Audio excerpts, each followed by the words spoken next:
Welcome back to Cryptopia, where we go over the wet and wild happening in NFT land. Don't forget to like and subscribe on your way in. Today, we're going to be going over some news, as I like to do every now and again, just to take a look at the NFT world and how it's holding itself together or just falling apart.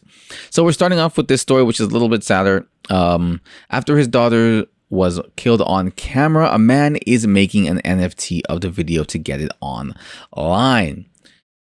That's a little bit rough. And making an NFT of the video, to get it offline, which doesn't seem like the greatest idea, but let's see what his plan is. So you may remember the chilling murder of Virginia reporter Allison Parker, who was interviewing a local politician on camera when a gunman opened fire on the news crew in 2015. Both Parker and the cameraman Adam Ward were slain by a disgruntled former colleague. And the video clip went viral in the wake of their death. Parker's father, Andy, has spent the last 7 years, trying to honor his daughter's memory by removing clips of her death from the internet. A difficult process, if even possible at all, where copies continue to get tens of thousands of views.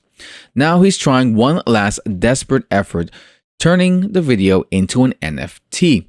NFTs are a means of owning digital property, but some NFTs have helped people reclaim some control over their identity.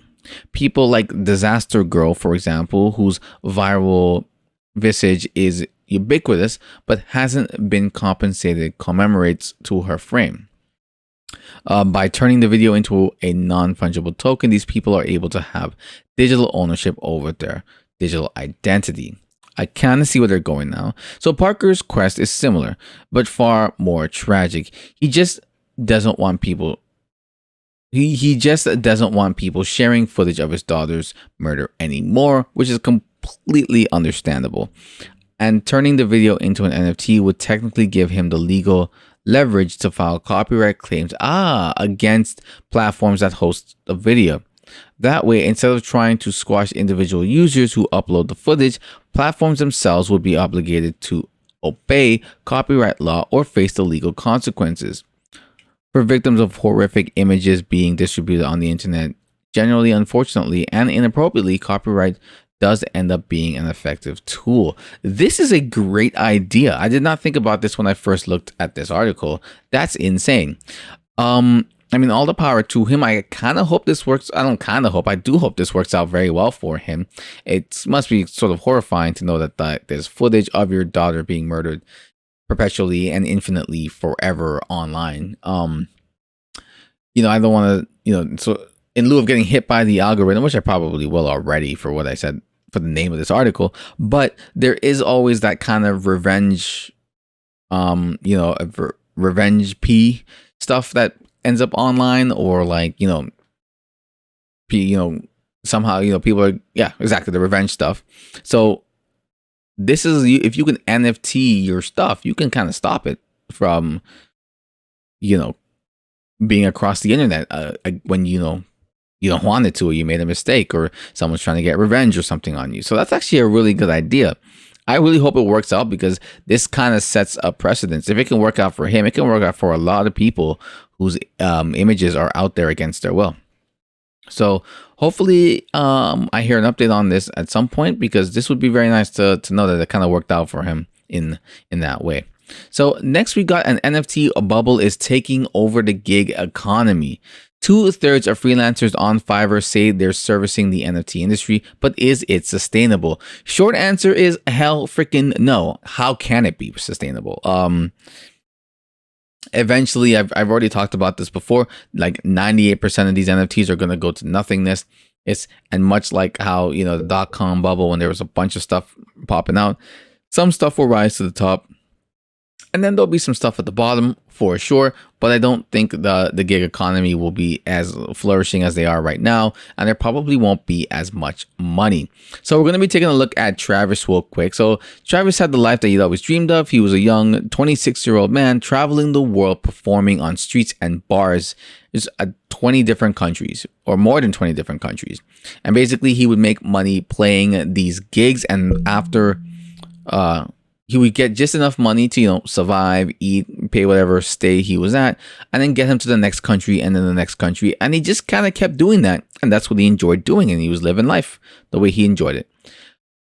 Flash forward to 2020 and COVID hits, and that's a done deal. So, with a friend of his, his friend told him that he could, hey, why not go on Fiverr? And you can kind of like write music for people and whatnot and make some cash that way. So that's what he did. Lo and behold, he found a little sweet spot in the NFT niche and started making NFT art for people. So it was funny enough because I was actually wondering when I was watching, I forget who the video was of the guy I was watching, but he brought up the fact that there seems to kind of be a factory of like NFTs kind of getting spit out, right? And Fiverr might just be that freaking factory. Like, I didn't think about it, but now that I do, it kind of makes sense. And I wasn't looking for it. But now that, with that video and what this is saying, Fiverr seems to be the factory, which is why some of these NFTs probably end up looking hella the same. I mean, they do have, some of them do have the, like, the backing, I guess, of the freelance artists that work in, Hollywood industries. And I'm sure there are some of those, but there's also probably, the Fiverr factory that's really working out. So essentially, this is what he's been doing. And, he came in, he was able to balloon up. I think this guy was making a good $10,000 a month or something like that. This is what it came down to, if not more. And then other people came in and they're getting paid hundreds of thousands of dollars to make these NFTs. I mean, again, I don't see how that can be sustainable because right now a ton of people are throwing money into the NFT market itself. But eventually, this is we're rising up right now.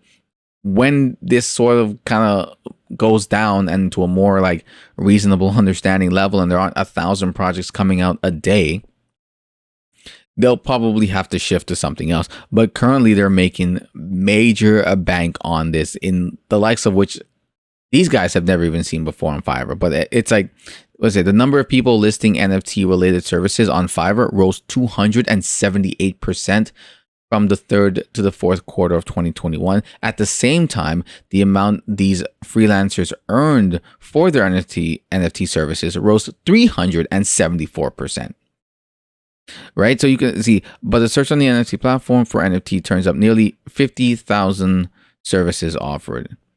So if I think back 6 months ago, I would even think it would be 5 digits. So this is a crazy amount of people. There's probably still people flooding in right now, trying to get in, trying to make some art and provide it to other people who are willing to pay immense amount of money because they're going to, make NFTs and try to sell it to you guys watching and myself.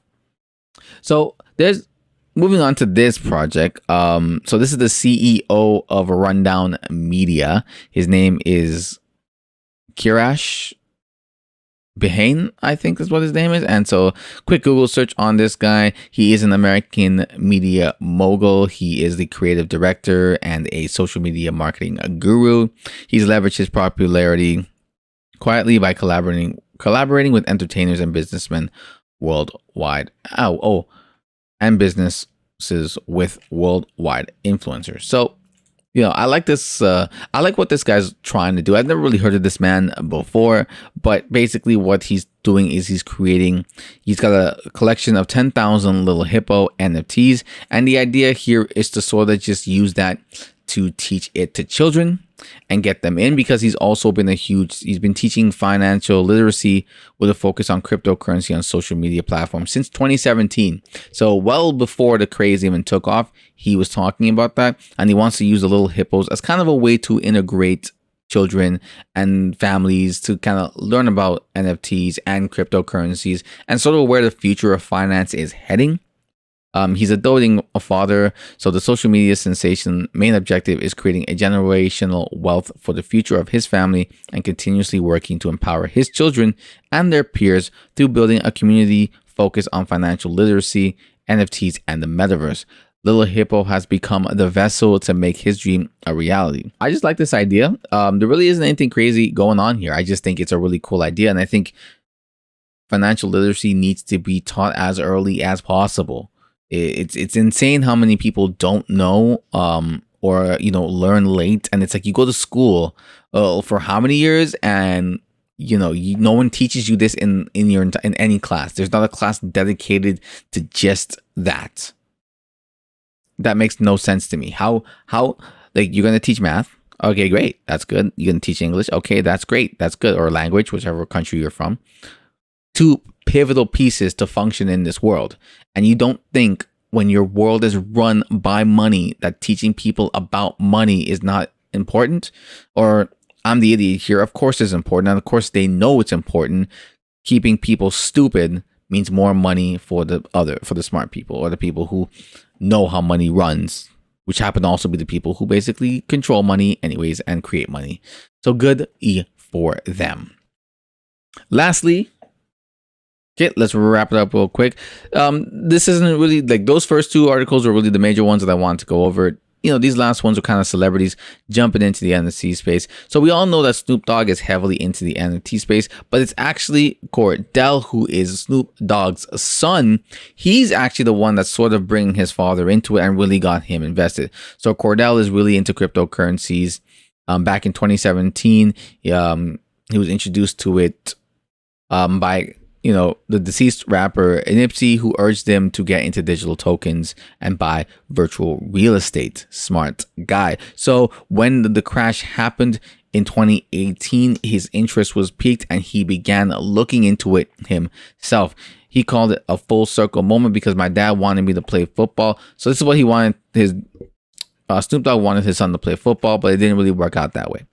So he's saying he called it a full circle moment because my dad wanted me to play football and he had dreams of me going to the NFL, but I have something else out there. I stumbled across NFTs and now we can do this journey together as a family business.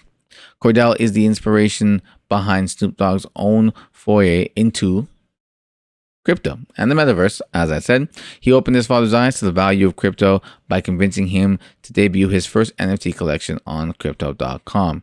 The NFT collection, called A Journey with the Dog, weaving together the rapper's memories from his early years with art inspired by the NFT movement, including an original track NFT.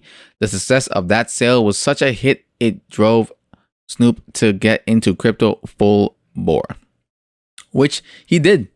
The rapper is now developing Snoopverse, love it, a virtual world on the Sandbox Metaverse platform, for which Cordell is also a consultant.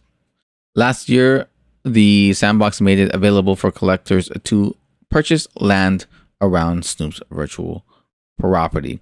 So this is cool. I mean, I love people getting more and more into the metaverse. We had some celebrity stuff with the kids.